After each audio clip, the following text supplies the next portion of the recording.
Yesterday marked the 25th anniversary of the very first UFC event in Denver, Colorado. Delighted to say we're joined on the line now by co-creator Mr. Art Davie and UFC Hall of Famer this year in 2018. Art, first of all, absolutely great to have you on Off the Ball. How are you, my friend? Doing very well, Niall. It's a pleasure to be with you today. Brilliant stuff, Art. I really want to give our listeners a sense of what it was like back in 1993. The whole concept, how you got around to coming up with this. Well, for me, it goes back to an experience I had in 1965. I was 18 years old. I was taking boxing lessons. I was getting ready to go in the Golden Gloves. And I wound up getting into a sparring match with a wrestler. To make a long story short, about 20 seconds later, I was on the ground. He was on top of me, and I was lost. So I never forgot that. That made an enormous impression on me. Now, a few years later, I'm in the Marine Corps, and every grunt in the Marines had an opinion about boxing versus wrestling versus the martial arts. The big debate was always, could Bruce Lee have beaten Muhammad Ali? Everybody had an opinion. And, most of those mixed matches never really took off because everybody would get in an argument about the rules and the money. How much do I get? How much does the other guy get? And can I wear a gi? Can we wear gloves? Is it in a ring? Is it on the beach? Where do we do it? So this idea stayed in my mind. And years later, I'm in advertising. And at one point, one of our clients wanted some new ideas. And one of the ideas they came up with was a tournament called the World's Best Fighter. And the client looked at it and said, well, it's interesting, it's exciting, but it seems uber violent. So the bottom line is I wound up with a whole file folder full of contacts and information, and part of that was an article in Playboy magazine in September of 1988 or 89, and it was about the Gracie family. Yeah. The article was titled Bad, B-A-D. So that's how I eventually got in contact with the Gracies. But, then putting it together, obviously the Gracies, the founder of Brazilian Jiu-Jitsu, and ultimately we had Royce Gracie win the tournament. What was your thought process on actually getting the fighters together? Because I know you're a guy who loves your entertainment. That's very, very important to you. How did you come about getting the different characters and different styles of fighters to compete in this tournament? Well, we wound up placing ads at the time with our company, WOW Promotions, company that I had established in Colorado because I figured out that they were virtually the only state in the United States that had a loophole which permitted bare-knuckle fighting. So we were then running ads in Black Belt Magazine, Inside Karate Magazine, Inside Kung Fu, and I began faxing. In those days with no internet, you sent faxes, and they went out to every martial arts organization that was listed in the back of the magazines. Every Taekwondo association, every major gym. I was calling over to Holland to talk to people at the Maguro gym and the Chakariki gym in Amsterdam, calling Japan to see if I could get a sumo wrestler, and calling boxing gyms in the United States, Detroit, St. Louis, and Philadelphia, looking for a professional heavyweight boxer. So that's the methodology that we were using to reach out and find fighters. And I wound up selecting 7 out of the 10 fighters that we needed for UFC 1. Horion, of course, produced somebody from the Gracie family, and I wanted Hickson, but he selected Royce. That was partly due to some of the family politics, and the fact that he felt that Royce would make an even greater impression on martial arts fans in that he was not a big man and didn't look as fearsome as the family champion Hickson. Horion also introduced me to Frank Trejo, and Trejo was a promoter of the International Kickboxing Federation. Their super heavyweight champ was Stevie Wonder's bodyguard, a big fella by the name of Zane Fraser. So there was 2 fighters that Horion got, and there was somebody that I had seen compete against Royce Gracie in the back of the Gracie Academy, a young man named Jason DeLucia from the Massachusetts area, an Aikido specialist, and he had lost to Royler Gracie, but he made an impression on Horian and I, so I picked him as an alternate. So we wound up getting ready with 10 fighters, 8 for the tournament, and 2 alternates for UFC 1. And it finally took place, as you know, on November 12th, 1993. What were the expectations like in terms of, mix and matching the fighting styles amongst the competitors? What was the atmosphere like backstage at the McNichols Arena in Denver that night? Well, a lot of people, when I say a lot, Ken Shamrock, as an example, was never completely sure until the night of the event that this was a shoot. In promoters' terms, you're familiar with a shoot is a contest where the contestants are competing equally, and it's not prearranged as far as the outcome in any way.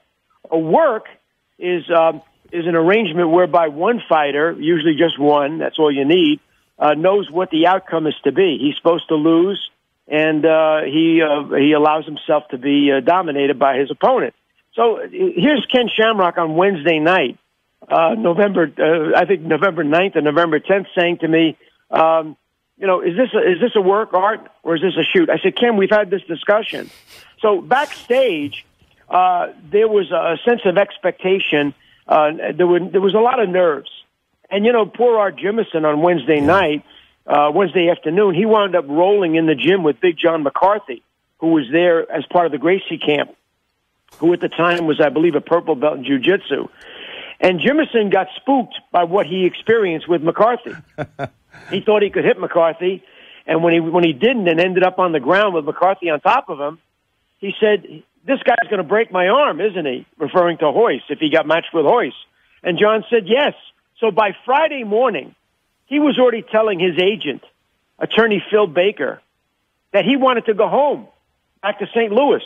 He didn't want to fight. So there was that kind of expectation in the dressing area, and there was a big monitor there. And so when that first bout took place between Gerard Gordeau and Taylor Tooley, the Hawaiian sumo wrestler, you could see that everybody knew that this was not a work. This was the real deal. And it looked like the blood drained from everybody's face, no matter what color their face was. I can imagine so. Everybody looked nervous. That's the feeling backstage. Yes. What was your feeling as well? Because you must have been like, this is a blank canvas here, and obviously I've a major investment in this emotionally and otherwise. And had you trepidation that this might kind of be a flop, or were you very confident?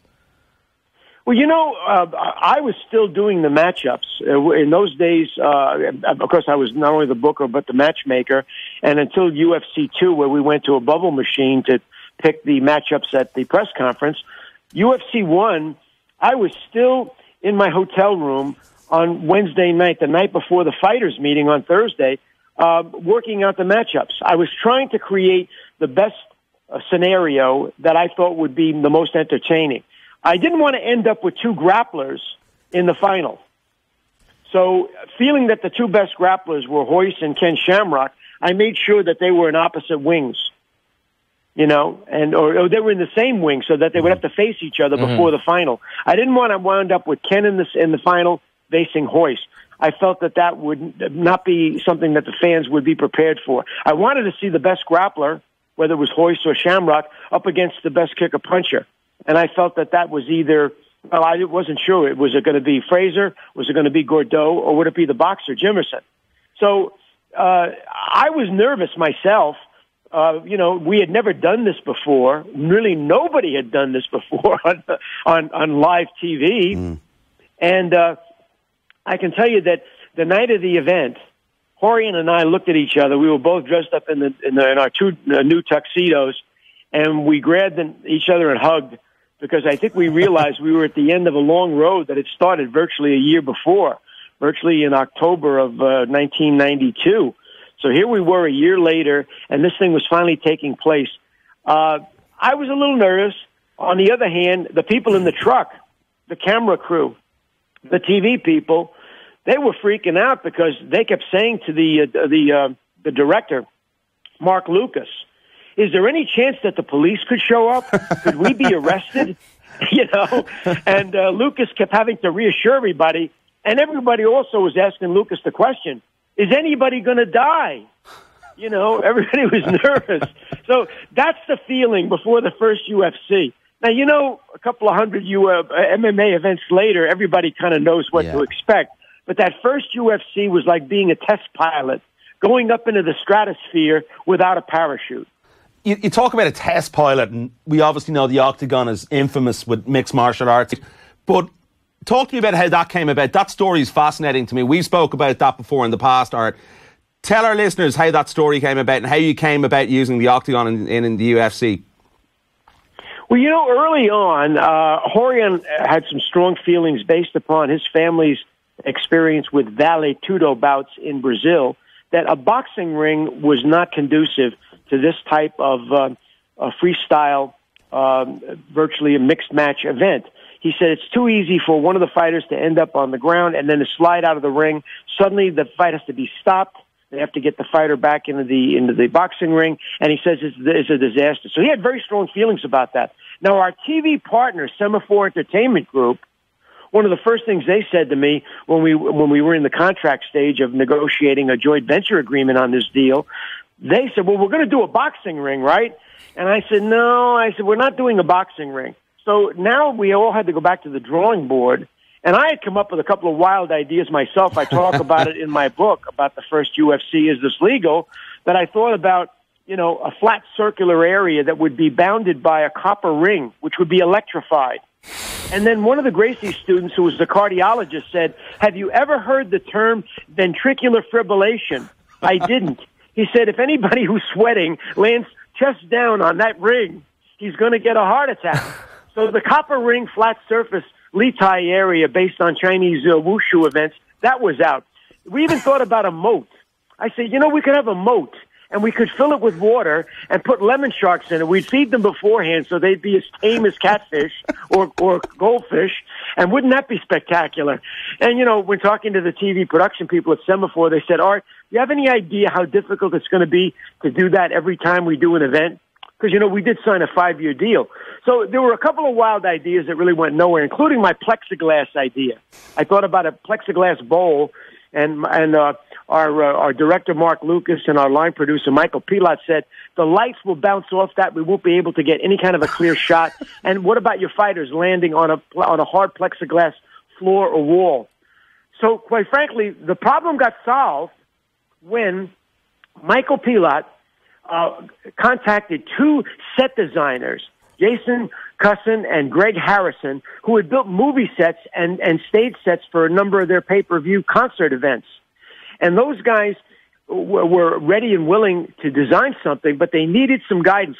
Rorion and I wrote a one-page guideline in which we talked about what it needed to be. I recommended 30 feet across. I knew boxing rings were 24 feet. I wanted something that was more like a Leitai in China, 30 feet.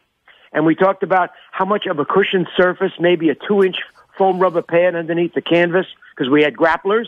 And I figured if somebody dropped someone on their head in a suplex, we're going to get a broken neck. I knew we need a little more padding. But it couldn't be too thick to slow the kicker punchers down. So with this one-page outline that Rorion and I did, we gave it to Michael Pilat in New York, who gave it to Cusson and Harrison, and they sat down and came up with 4 or 5 different designs. Some of them were pretty spectacular. They had flaming torches at the 4 corners. They had fake rocks, making it look like it took place in the prehistoric days, the Pleistocene era.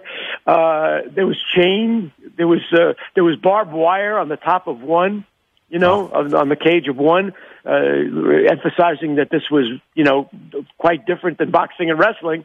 So they finally came up with a design which we all agreed to, and that's the modern Octagon. And Mark Lucas was able to construct his television crew to operate on that perimeter, and he wound up building boxes and painting them black, wooden boxes and painting them black, virtually 2 days before the event, so that the stationary crew with the handheld cameras, we wound up doing 7 cameras for that first event, including a Chapman crane. So that's the story of how the Octagon came about. And the true story is after the first event, Lucas was breaking down the Octagon. Yeah. Michael Pilat was supervising the crew, and they were talking about dumping it. And I said, what do you mean dumping it? It costs $28,000. Well, they said it's a set. We'll build another one for the next event. And I said, no. We paid $28,000, Semaphore and WOW Promotions, for that thing. I said, I have a rental space here in Denver. And I gave Michael Pilat the key. And that's how the Octagon got saved. Towards the end of your time in the UFC and with the promotion, your relation became a little bit strained with, Bob Merowitz, the original investor and owner, and Campbell McLaren as well. Can you speak just through about your exit from the UFC and how you felt about that and what actually went on in the whole situation with you and Bob Merowitz?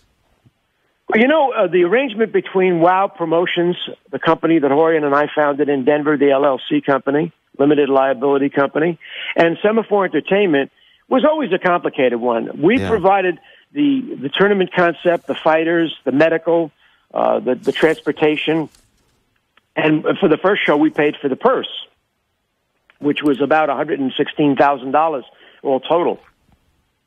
And starting in the second event, because that was in the book, we were still negotiating the night of the event on the final agreement to sign it, because they couldn't put it on pay-per-view until I did, and then I got Bob Merowitz to agree that they would pay for the purse starting in UFC 2. So we had a 5-year deal, and for as long as this was to run, there was a non-compete at the end that if they bought us out or we moved on, that we would be prohibited from getting into this business, the sport combat business, for 2 years. So as we moved on forward and the events started to become more frequent, we were starting to do 6 of them a year, becoming very successful. By UFC 5, we were doing 300,000 pay-per-view subscribers in North America. Those are numbers that were staggering in those days, because the universe for pay-per-view was even smaller than it is today. So the relationship was one that it started out with some difficulties, and with the pressure that we had from politicians and the media, it was always under a great strain. Now, as we got into 1997, we wound up eventually losing pay-per-view. And I had, at that point, my non-compete had expired, because in 1995, seeing the pressure, Niall, I decided that we should sell. And we did. We sold our portion, the 50% that WOW Promotions owned, to our TV partner, Semaphore. I stayed on board for the next 2.5 years as the matchmaker booker. But by 1997, we had lost pay-per-view, and I was looking at starting a new rival promotion. You know, it was like, at that point, I felt the way parents do when they realize their kid doesn't need them anymore. You thought about having another baby. So that's what I thought about doing. And Bob Merowitz eventually found out about it. And he said, well, you're that unhappy? I said, well, look, Bob, I said, well, we've done as much as we can here. I see that, we're starting to, the budget is getting very tight because we lost pay-per-view. I said, my non-compete had expired. And so in January of 1998, we parted company. It wasn't a happy ending. But, at that point, the UFC was under great pressure and had lost basically the pay-per-view distribution channel that we had, which was so successful. How do you feel about mixed martial arts now compared to back in those days? Obviously, there was no rules right back in the day. Then it obviously, there was weight classes came in. Yourself and John McCarthy, I know you had a big say in helping out John with the rules set and unified rules of mixed martial arts. Do you look at mixed martial arts now and go, it's maybe lost something, or are you happy that it has all these rules and regulations in place? Well, I was the commissioner starting in UFC 6 for the Ultimate Fighting Alliance, and I wrote 5 rule books. My big asset there was John McCarthy, and to a lesser extent, Jeff Blatnick. And by the time of UFC 15, virtually 85% of the rules of the unified rules of MMA that were adopted by New Jersey and Nevada 2001 were already in place. So we knew 2 things started to change very early on. Number one, we started to add rules. Starting in UFC 2. And by UFC 15, we had gloves, we had rounds, we had weight classes, we had prohibited strikes. It was a natural evolution in order to keep this thing going. We had to move from spectacle and become more of a sport. But for you, is that important? Is that what you wanted to see? Well, I wasn't thrilled about it because my original concept was no rules. That we wanted to keep it pure, but, we were under tremendous pressure. We virtually in Detroit, we literally were facing a judge which prohibited close fist strikes. You're looking in Puerto Rico, we were up against the Ministry of Sport who wanted to ban the event at the last minute. we were under great pressure. We had it sanctioned in New York, and then at the last minute, with pressure from the media and from Mayor Giuliani in New York City, we wound up losing New York sanctioning and having to move the event at the last minute to Dothan, Alabama, UFC 12. So, I mean, the pressure was enormous. The other thing which changed, too, was the fighters started to cross-train starting right after UFC 2 and 3. Kimo Leopoldo was at the Gracie Academy after UFC 3 asking Horion for jiu-jitsu lessons. The fighters started to evolve the sport, and I knew that was inevitable, and I knew that was a natural progression. Well, I wasn't thrilled about having to make the rule changes, quite frankly. And in all fairness, by the time that the Fertittas got involved in 2001, they began, or had really started to move the sport more towards submission kickboxing in terms of defining it what it was. So, do I miss the old days? Oh, you bet. It was wild and woolly and crazy and great. The guys had a sense, the fighters, that they were something special. They were test pilots, and they partied in a way afterwards that showed you that they loved and respected each other. There wasn't that much money being made by comparison.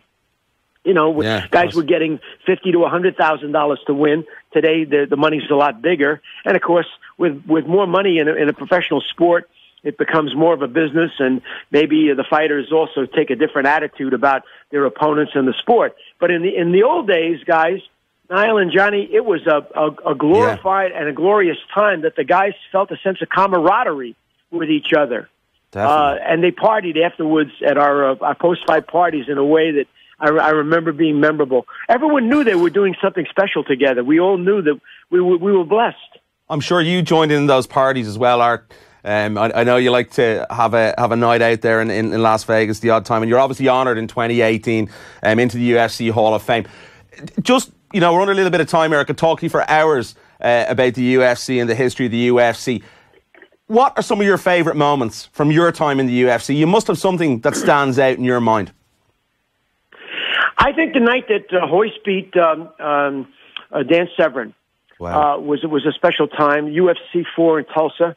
I had seen Royce run out of gas in UFC 3, and we had talked about bringing Hickson in, wanted $1 million, which we couldn't pay him at the time. So seeing Royce come back and beat Dan Severn with the triangle, and I remember Royce that night, the feeling that he had of triumph, because Hickson wasn't in his corner for that one. He was alone.